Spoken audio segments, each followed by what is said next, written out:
They lived 900 years, not as kings, but as lab rats in God's greatest experiment. This is Genesis 5, the autopsy of immortality. I found Enoch's footprints still burning in Jordan's basalt deserts. I decoded Mahalalel's journals describing how colors faded after 500 years. I stood where Methuselah's frozen body holds a warning in its glacial tomb. What if living centuries wasn't a blessing, but a curse? What if billions vanished into hollow cities? What if Noah's birth cracked the fabric of time itself?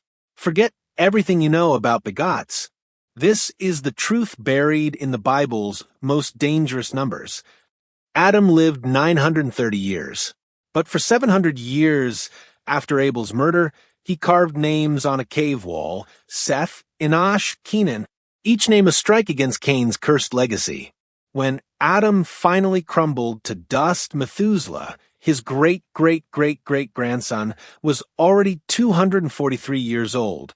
He placed the first human corpse into volcanic rock, whispering, "Death is new. We've forgotten how to fear it." Enoch walked with God, not metaphorically. His feet left bioluminescent imprints on basalt. At 65, he named his son Methuselah. When he dies, it comes. A prophecy? A warning? For 300 years, Enoch traversed dimensions, glimpsing Leviathan coiled in Earth's core, touching the edges of Eden's still lingering glow, until the day God took him.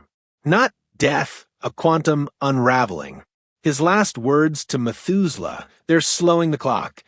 Why 900-year lifespans? Hypothesis: God extended human biology to observe sin's slow corrosion. Mahalalel spent 895 years documenting it. Century 1, genetic perfection, wounds healed in hours. Century 5, time sickness, memories crystallizing like amber. Century 8, sensory decay, colors fading, birdsong becoming silent. His journals revealed the horror. We aren't living longer. Time is dying around us. Methuselah lived 969 years, the oldest human. Not a blessing, a curse of witness. He saw mountains rising like teeth during Jared's youth. Jared lived 962 years. The first war, when Kenan's descendants dueled with tectonic plates. Lamech's birth, Noah's father, whose eyes held Noah's future flood. His body became a living calendar. Wrinkles mapped cataclysms. Each breath counted down to God's reset. The genealogy hides a terror, billions unaccounted for. If each man had other sons and daughters, over 900 years, Earth's population should have collapsed under its own weight. Where did they go? The forbidden answer. Some ascended like Enoch, others descended. Lamech's secret scrolls, found in Dead Sea Caves 2028 AD, describe hollow cities where time-ravaged immortals worshipped the Nephilim's shadow. When Methuselah was 369, Lamech fathered Noah rest. The moment Noah drew breath, Methuselah felt it, the cosmic clock shuddering. Lamech's prophecy echoed. This one will bring us relief from our work and the pain of our hands. Genesis 5 verse 29. Relief or annihilation. Methuselah touched Noah's forehead and whispered, "Hurry, child. Death is coming back." As Noah built the ark, Methuselah died. Coincidence? His 969 years ended the same year the flood began. Enoch's prophecy fulfilled. When he dies, it comes.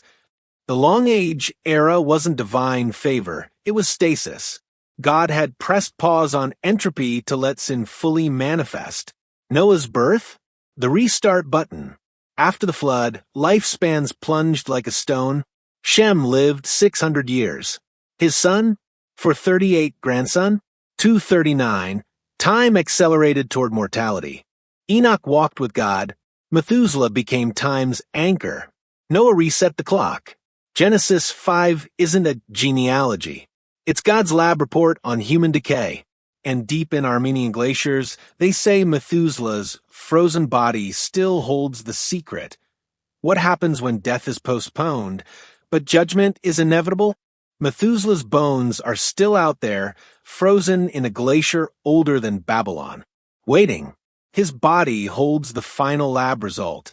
That extending life does not delay judgment. God pressed pause on death to let sin's poison fully ferment. Enoch walked beyond time to witness the cost. And Noah? He was the reset button. The flood didn't just wash away giants. It drowned an entire experiment in immortality. We are Noah's children. We live plus minus 100 years, not 900. But the clock is still ticking, and the ice is melting. Methuselah lived 969 years. Enoch walked between dimensions. Billions vanished into time rifts. This isn't myth. It's a warning. If this theory rewired your brain, smash that like button. Tell YouTube's algorithm this mystery can't be buried. Share this video with one person who needs to discuss this tonight, because the scariest question remains. What if the flood wasn't water? But time catching up? Subscribe and hit that notification bell. Next week, we enter the Hollow Cities and meet what the Long Age immortals worshipped. This is BTTV. We excavate forbidden pasts. Until then, check your clocks.